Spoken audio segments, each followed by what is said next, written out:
Good evening, Pony students and parents. On behalf of the administration and the faculty here at Stillwater Area High School, I'd like to welcome all of you to the 2020 Academic Lettering Ceremony, where we honor the efforts and scholastic accomplishments of some of our finest students. My name is Robert Bach, and I have the privilege of serving as the principal here at Stillwater Area High School. The purpose of this evening's program is to honor students' outstanding academic achievement. Whether it be receiving an academic letter for posting a grade point average of 3.750 or higher last year, or being named a National Merit Semifinalist by the College Board, this program is a great way to set an academic tone at the beginning of a school year and reinforce what we value as a school. This is obviously a new format for this program. Unfortunately, we've had to get good at putting on virtual performances since we can't hold large-scale events with lots of people in person.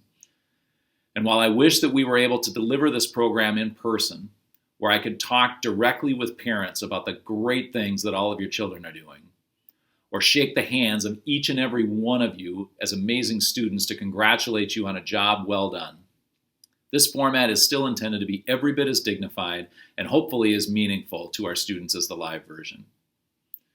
Joining me in appreciation for our students' accomplishments are our assistant principals, Dr. Aaron Drevlo, Ms. Christine Otto, Ms. Shelley Fernetten, and Mr. Matt Kraft. Our counselors have also played an integral role in putting together elements of this program to ensure that our students get the academic recognition that they deserve. I'm also grateful that Jean Miller has agreed to serve as our keynote speaker for this evening's program. Jean Miller has been recognized and celebrated as a visual artist, professor, and higher education leader. As an emerging artist in the 1980s, she was a recipient of grants and awards and was invited to exhibit her paintings at the Minneapolis Institute of Art and many galleries across the country. She went on to become a dean at several universities, including the University of North Texas and University of Missouri at St. Louis, before becoming the dean of the College of Fine Arts at Illinois State University. Ms. Miller was elected and served as president of the International Council of Fine Arts Deans for several years and appointed president of the National Council of Arts Administrators. She has lobbied in support of arts and education on Capitol Hill in Washington, D.C., and traveled the world with students and colleagues to build partnerships in music, theater, dance, creative technologies, and art and design. Ms. Miller earned a Bachelor's of Fine Arts degree from St. Cloud State University, a Master's of Fine Arts from the California College of the Arts, and completed graduate studies in arts administration at Harvard University, New York University, and Long Island University. This past spring, Ms. Miller was named a Distinguished Alumnus for Stillwater Area High School. Please welcome back to Stillwater Area High School, albeit virtually, from the class of 1971, Ms. Jean Miller.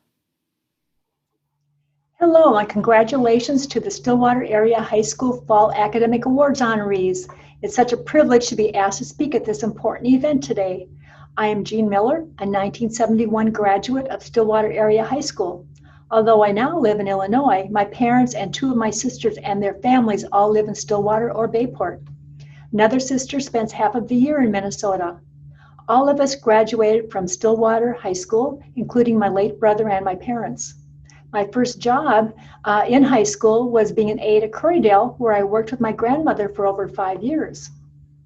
When Principal Robert Bach asked me to speak, I hesitated. Thinking back to my early years, I have to admit I was not a great student, so it seemed ironic that I would present to academically gifted and successful students. In elementary, junior, and senior high school, all I wanted to do was to blend in and not be noticed in class.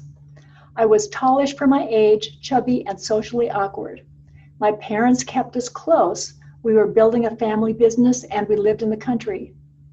Being distracted and shy and lacking confidence prevented me from excelling and taking advantage of many school opportunities. My goal was to get B's and manage to pass math classes, and that is exactly what I did. In fact, I still dream about not passing math and having to take it over. It's funny that I currently manage multi-million-dollar budgets, 9 buildings, 200 employees, thousands of students, and an international professional organization, so I must have learned some math along the way. I tell you this about me because each of you has excelled academically. You have taken advantage of what your teachers and school provide. You are far ahead of where I was at your age. Unfortunately, I had to learn to be a good student in college after a few false starts rather than high school. In some respect, I did things backwards. I don't recommend it. I am glad you are all engaged and approaching your education in the best possible way. Then how did I succeed in my chosen career? Well, first, let me share some information about what I do. I am Dean of the Won-Soo Kim College of Fine Arts at Illinois State University. I've also been Dean in Missouri and Texas and headed Fine Arts and Communication departments in Maryland, West Virginia, and Tennessee. It's not unusual for administrators to move during the course of their careers. I love and have loved every one of my jobs. Big jobs, little jobs, fascinating ones, not so fascinating ones. The people I have worked with at each university have been terrific, and we still keep in touch. And as you probably can tell, my shyness wore off years ago. After graduating from Stillwater High School, I graduated from St. Cloud State University, California College of the Arts in Oakland and San Francisco, and then completed graduate work in arts administration and studio art at Harvard University, New York University, and Long Island University in New York. How did an invisible, unmotivated, academically challenged student accomplish all this? Well, I will tell you, and I hope it is helpful as you think about your next few years in high school or college. First, I followed my passion against all odds. The one thing I always had going for me was my love of looking and watching, drawing and painting. All I wanted to do from kindergarten on was to record colors in nature, set up outside and paint the movement and shapes of the St. Croix River, and draw the architecture of horses or buildings. Often my pictures were abstract, and they only made sense to me. Pictures, marks, and symbols were my personal language, something I owned all by myself, and exploring and developing that language became like breadcrumbs for me, leading me to interesting and creative people, travel to exotic places, and career options. These breadcrumbs brought me opportunities to exhibit as a young adult in the Minneapolis Institute of Arts and many other museums and galleries around the world. It took me to Capitol Hill in Washington, D.C. several times to advocate for arts and education. My passion provided a frame for my entire life, although in high school I was not aware any of this was in my future. I still have this frame and intense focus today, although now my passion extends to music, theater, dance, design, literature, creative technologies, journalism, politics, science. By having a foundation in the fine arts, I learned about how all things, all subjects are connected. Second, along with a passion for the arts and humanities, I also had an active imagination and would invent stories, cartoons, and illustrations every day. Sometimes these creations were boring or inept, but it did not prevent me from trying again and again. I learned that the process of discovery was often more important than the end result. And finally, I hung on to and stowed away every word of encouragement from my teachers, friends, and family from kindergarten through college and beyond. So when I doubted my intelligence or talent or lacked self-confidence to speak up in a group, I could go to that inner place of kindness and encouragement, feel better about myself, and continue on my own path, no one else's path. I wish the same for you and every student.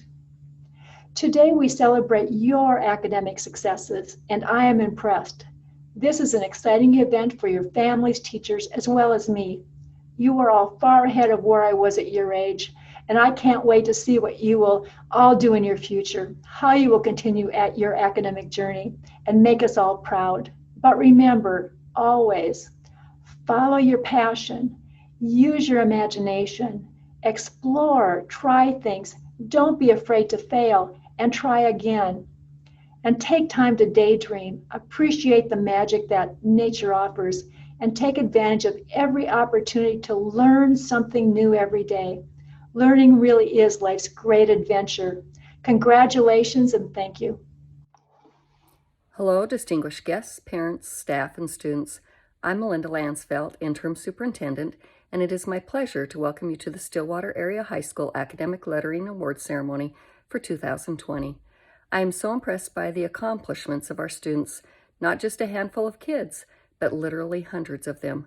I'm so excited to be able to recognize all of our lettering students for their incredible achievements in the classroom. What a testament to the quality of our students, staff, parents, and school community. Individually and collectively, the students we are honoring this school year embody the mission of Stillwater Area Public Schools. They are curious, they are active and engaged in their learning, they are leaders, and they are focused on making a difference. We know, of course, they do not do it alone. Striving to meet the unique needs of each one of our students is something the high school staff works very hard to achieve, and I'd like to thank them for their extraordinary efforts in supporting our students on their journeys. I'd also like to thank all of you, the parents, friends, and families, for your support of our students as you're an integral part of their success. You were truly their first teachers, and you will continue to guide them long after they leave the halls of high school and begin the next phase of their journey. We know that in today's economy, the basics of reading, writing, and arithmetic aren't enough. Graduates from our school must be creative. They must be able to problem solve, to look for solutions. They need to engage in critical thinking and work collaboratively with their peers. We also know that in addition to their academic pursuits, their involvement in arts and athletics broadens and enriches their learning and is a critical part of their educational experience in Stillwater. We are extremely grateful for the support and outreach from our various community organizations and families that help to make our students' dreams for their future come true. This recognition is one of the most important events on our school calendar because it is an occasion where we publicly recognize the success and amazing achievements of our students. Thank you for being here with us to celebrate our Stillwater students.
I'd like to thank the members of our counseling staff this evening.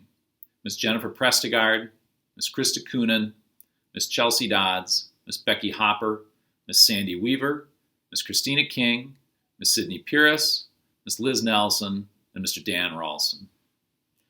I'd also like to thank Amy Carr in our College and Career Center. Amy really is the person who coordinates all of the moving parts, including putting this slideshow together. She's super talented and a great resource for our students, and we literally would not have this program without her. Thank you, Amy. Students, I'm going to leave you with this thought. The success that you've been recognized for tonight has not happened by accident. It's been the result of intentional efforts. You've proven that when you put your mind to it, good things happen. Good results are obtained. I don't know if there's ever been a time when this approach or this mindset has been more important. The COVID pandemic has put us in a situation where we don't know what tomorrow is going to bring. Will we switch to distance learning? Or will we be able to remain coming to school in person, at least part-time? How will we heal the racial tension that exists in today's world? Will our families survive financially? Will our families survive? I mentioned in a letter home to parents a couple of weeks ago that I haven't always been sure how we will navigate through these times as a school. There's no playbook to draw from, there's no manual to read, and there's no precedent to follow. What that means is that we'll need to draw on everyone's best intentional efforts to make our community better. I am beyond optimistic. In fact, I'm downright confident that we can do that together because you've already demonstrated the ability to make good things happen when you're committed to doing so. So while I'm not always sure how we will make it through these challenging times, I am sure that we will make it through with your best efforts leading the way. Parents, thank you for participating with us in this program this evening. And students, congratulations on your accomplishments. We look forward to your continued academic success and your leadership in our school community.